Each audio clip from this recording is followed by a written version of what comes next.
তৃতীয়বার প্রধানমন্ত্রী পদে শপথ মোদির। ঠিক সেই সময় উপত্যকায় ঝরল রক্ত। জম্মু কাশ্মীরের তীর্থযাত্রী বোঝাই বাসে গতকাল জঙ্গি হামলার ঘটনা ঘটে। ঘটনায় মৃত্যু হয়েছে 10 জন পুণ্যার্থীর। সকাল থেকে কিন্তু সেখানে যেরকম নাকা তল্লাশি চলছে, হেলিকপ্টারে করে বিভিন্ন জায়গায় তল্লাশি চালাচ্ছেন প্রশাসনের আধিকারিকরা। আহত হয়েছেন 30 জনের বেশি। রবিবার রাতে এই ঘটনার পর থেকে এলাকায় আতঙ্ক ছড়িয়েছে। সকাল থেকে সেখানে নিরাপত্তার চাদরে মুড়েছে সেনা বাহিনীর। চিরুনি তল্লাশি চলছে। রাজ্য বিপর্যয় মোকাবিলা বাহিনী ঘটনাস্থলে এসেছে এবং নমুনা সংগ্রহ করছেন ফরেনসিক টিমের আধিকারিকরা। অন্যদিকে হেলিকপ্টার করে চিরুনি তল্লাশি চলছে উপত্যকার গোটা এলাকায়। দেখছেন সেই ছবি। সকাল থেকেই সেখানে নিরাপত্তা আঁটোসাঁটো করা হয়েছে এবং দোষীদের রেয়াত নয় এমনটাই হুঁশিয়ারি মোদি শাহর। শপথ গ্রহণের দিনই মোদিকে কটাক্ষ কংগ্রেস নেতা মল্লিকার্জুন খার্গের। ঘটনায় শোক প্রকাশ করেছেন মুখ্যমন্ত্রী মমতা বন্দ্যোপাধ্যায়। তীর্থযাত্রী বোঝাই বাসটি কাটরার দিকে যাচ্ছিল এবং সেখান থেকেই কিন্তু রেয়াসিতে পৌঁছানোর পরেই আশেপাশের জঙ্গলে লুকিয়ে থাকা জঙ্গিরা বেরিয়ে আসে এবং গুলি চালাতে শুরু করে। বাস লক্ষ্য করে লাগাতার গুলিবৃষ্টির মধ্যেই বাসটি পাহাড়ের খাদে পড়ে যায়। জঙ্গিরা খাদে নেমেও বাস লক্ষ্য করে গুলি চালিয়েছে।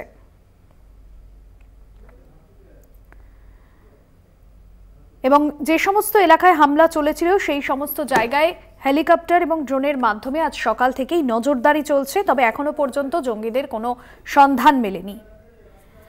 নাসির আহমেদ আমাদের প্রতিনিধি রয়েছেন ফোন লাইনে। নাসির, क्या जानकारी है?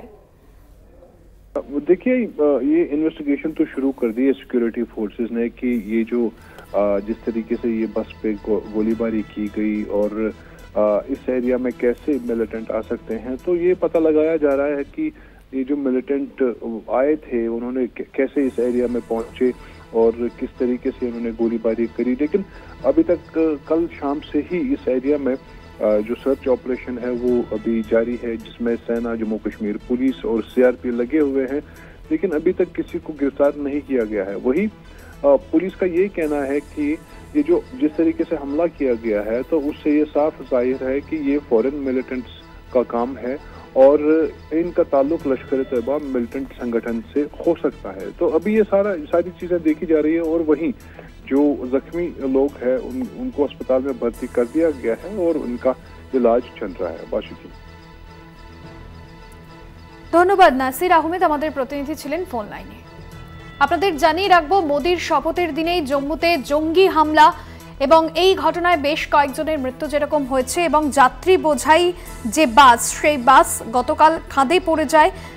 রিয়াসিতে পৌঁছানোর পরেই আশেপাশের জঙ্গলে লুকিয়ে থাকা জঙ্গিরা বেরিয়ে আসে এবং গুলি চালাতে শুরু করে বাসটিকে লক্ষ্য করে। জঙ্গিরা খাদে নেমেও বাস লক্ষ্য করে গুলি চালায়। বাসে থাকা এক তীর্থযাত্রী জানিয়েছেন এবং সকলেই কিন্তু পড়ে যান একেবারে খাদে।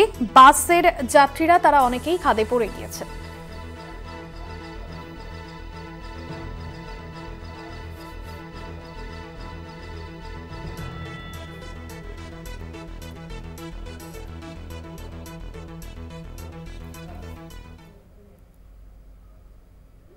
রিয়াসিতে জঙ্গি হামলার হার হিম করা অভিজ্ঞতা, সেই হার হিম করা অভিজ্ঞতা অর্থাৎ বাসের সামনে এসে রীতিমতো জঙ্গিরা যাত্রীদের লক্ষ্য করে গুলি চালাতে শুরু করে। ঠিক কি বলছেন বাসেরই একজন যাত্রী, আপনাদের শোনাবো।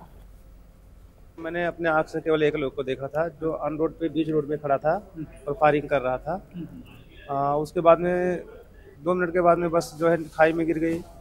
गिरने के बाद भी काफ़ी टाइम तक फायरिंग हुआ।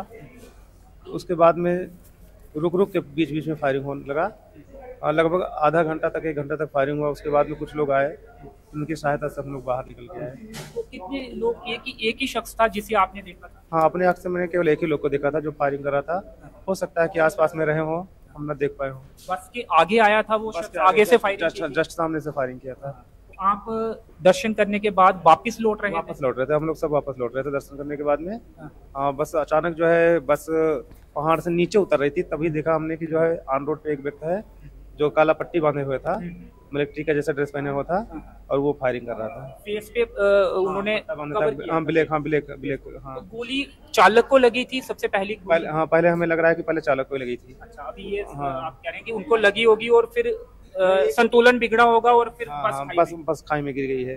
एक तो कंफर्म लगी है, मत्थे पे लगी थी गोली, हम देखे हैं उसके खून निकल रहा था। आप कहाँ बैठे थे? हम ड्राइवर के जस्ट बगल वाले सीट पर, लगभग 2 फुट की दूरी पर बगल में, बिल्कुल पास थे? बिल्कुल पास में बैठे थे। हाँ, तो उसके बाद जब बस खाई में गिर गई उसके बाद भी फायरिंग हुई थी? हाँ, उसके बाद में फायरिंग हुई थी। लगा আপনাদের শোনালাম সেই হার হিম করা অভিজ্ঞতার কথা। উপত্যকায় তীর্থযাত্রীদের বাসে জঙ্গি হামলার ঘটনায় বাড়ল মৃতের সংখ্যা। বাসে থাকা অন্তত 10 জন তীর্থযাত্রীর মৃত্যু হয়েছে, আহত হচ্ছেন আরো 33 জন। আপাতত পুরো এলাকা ঘিরে ফেলে জঙ্গিদের খোঁজে তল্লাশি চলছে। ঘটনার তদন্ত করতে যেরকম নির্দেশও দেওয়া হচ্ছে প্রধানমন্ত্রী নরেন্দ্র মোদী থেকে মল্লিকার্জুন খার্গে, মমতা বন্দ্যোপাধ্যায়, সকলেই এই হামলার তীব্র নিন্দা। এই মুহূর্তে আমাদের সঙ্গে টেলিফোন লাইনে রয়েছেন কর্নেল সৌমিত্র রায়। সৌমিত্রবাবু, আপনাকে স্বাগত জানাবো কলকাতা টিভিতে। মোদীর শপথ গ্রহণের দিনেই এই ধরনের জঙ্গি হামলা, তীর্থযাত্রীদের লক্ষ্য করে গুলি চালানোর ঘটনা, কি বলবেন এই ঘটনায় আপনি? ঘটনাটা অত্যন্ত নিন্দনীয়, শুধু নিন্দনীয় না, এটা অত্যন্ত দুর্ভাগ্যজনক ঘটনা। প্রথম কথা বলি যে যেই অঞ্চলে এই ঘটনাটা ঘটলো সেটা কিন্তু বাই অ্যান্ড লার্জ একটা পিসফুল জায়গা ছিল। রাজৌরি, পুঞ্চে যা হচ্ছিল সেখান থেকে এই জায়গাটা অত্যন্ত পিসফুল জায়গা ছিল। এবারে আমরা কি দেখলাম? আমরা দেখলাম একটা পিলগ্রিমেজের বাস, যার ভেতরে কোনো সিকিউরিটি সিস্টেম ছিল না। সেই বাসটা ফিরে আসছিল শিব মন্দির দর্শন করে কাটরাতে বৈষ্ণোদেবী টেম্পলের দিকে। আর সেই বাসকে লক্ষ্য করে একটা জঙ্গল, একটা পাহাড়ি বাঁকের রাস্তায় অ্যাম্বুশ করা হলো। এটাকে ডেলিবারেট অ্যাম্বুশ বলা হয় আমাদের ল্যাঙ্গুয়েজে। অ্যাম্বুশ করে আন্ধাধুন অটোমেটিক ওয়েপন দিয়ে ফায়ার করে প্রথমে ড্রাইভারকে মারা হলো, তারপর ড্রাইভার কন্ট্রোল হারিয়ে বাসটা খাদে পড়ে গেল। খাদে পড়ে এই 10 জন মারা গেল আর 30-32 জন সিরিয়াসলি উন্ডেড, হয়তো আরো বেশি ক্যাজুয়ালিটি হবে। আর এই ঘটনাটা ঘটলো ঠিক নরেন্দ্র মোদীজির ওথের 1 ঘন্টা আগে, 6টার সময় এই ঘটনাটা ঘটেছিল, যখন দিল্লিতে একটা ইউফোরিয়া চলছিল এই ওথ সেরিমনি ধরে, যেখানে প্রায় 8,000 অতিথি ও আরো এমপিরা সেখানে অ্যাসেম্বল হয়েছিল। তাই এটার যে এই টাইমিংটা অত্যন্ত গুরুত্বপূর্ণ, যে কেন এই ব্যাপারটা এই সময় হলো। এখানে আমি আমার নিজের অ্যাসেসমেন্ট থেকে বলছি যে রাজৌরি, পুঞ্চ এরিয়াতে পাকিস্তান থেকে যারা কিছু ট্রেন্ড এসএসজি, মানে আমরা আমাদের ল্যাঙ্গুয়েজে যাকে কমান্ডো বলি, সেই তারা রিটায়ার্ড এসএসজি, তাদের একটা গ্রুপ ইনফিলট্রেট করেছিল।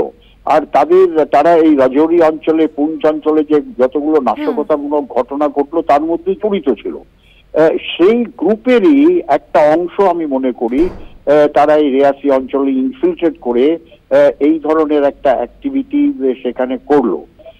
এইটা কিন্তু অত্যন্ত গুরুত্বপূর্ণ। কেন আমি বলছি যে পাকিস্তানের সিভিলিয়ান গভর্নমেন্ট, নওয়াজ শরীফ বা শাহবাজ শরীফের যে গভর্নমেন্ট, আমরা ভেবেছিলাম হয়তো তারা একটা, তাদের দিক থেকে আমরা কিন্তু সবসময় পিস টক, শান্তি খোলা রেখেছি, কিন্তু একটাই শর্তে যে all terrorist activity Pakistan should stop, Pakistan army should stop.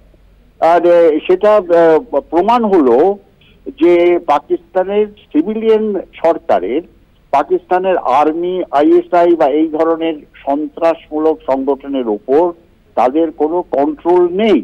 তার মানে পাকিস্তান যা ছিল তারা সেই আছে আর সেই থাকবে।